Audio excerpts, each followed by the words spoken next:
Андрей Подсвиров назначен новым управляющим Северостинским отделением Сбербанка. Сегодня его представили главе республики Теймуразу Мамсурову и премьеру Сергею Токоеву. На своем посту Подсвиров сменил Романа Романенко, который в свою очередь переведен в Ставропольское отделение. Новому управляющему 42 года. Он уже 18 лет работает в системе Сбербанка. Долгое время сотрудничал с крупными региональными клиентами. Теймураз Мамсуров подчеркнул, в республике и банку следует продолжить активную совместную работу, в частности, в области реализации программы по обеспечению жильем бюджетников. Будем ждать, когда он быстро окрепнет. На раскачку, наверное, времени не дает начальство.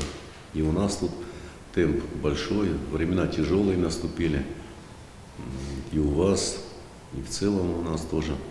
Так что буду надеяться, что все получится.